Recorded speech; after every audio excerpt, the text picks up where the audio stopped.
play for one reason and one reason only. You don't play baseball for exercise.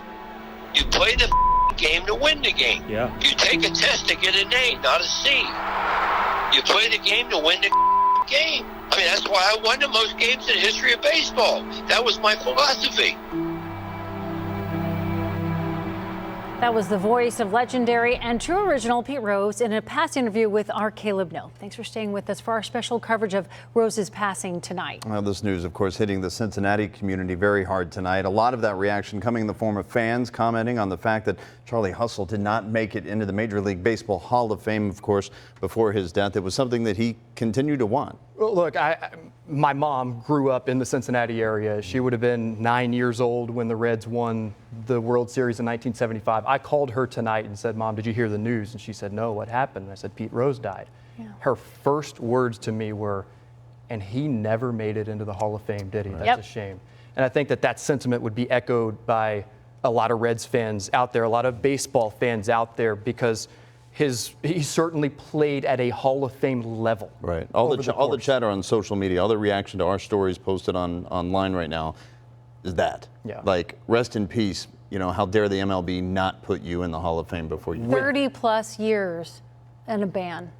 That's right. A permanent ban from the game of baseball, but one of the greatest players in the history of the game. Let's bring back in our colleague, sports anchor Marshall Kramsky, outside Great American Ballpark, joining us live here now.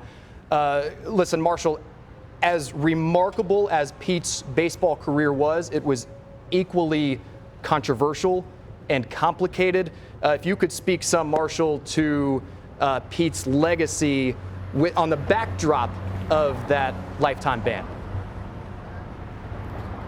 The hit king, 4,256 hits, 24 seasons in Major League Baseball, 17 All-Star appearances, 3-time World Series champion, MVP, Gold Gloves, you name it. This is a clay model of a Hall of Famer.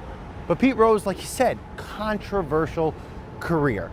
Rose, great all the way through, and then later on in his life, he was known socially as a gambler. He gambled on sports.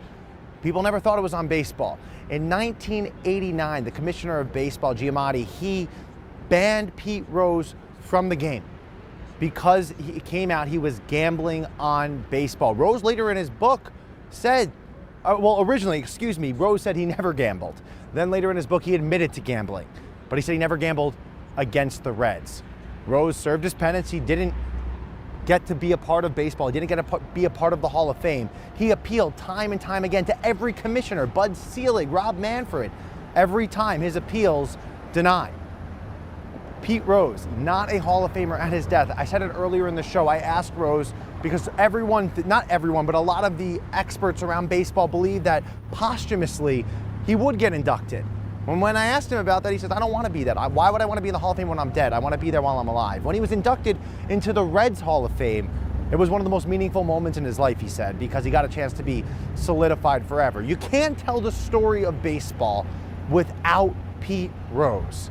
But he's not in the Hall of Fame because he was banned in 1989 for gambling, although he says never against the Reds, illegal to this day.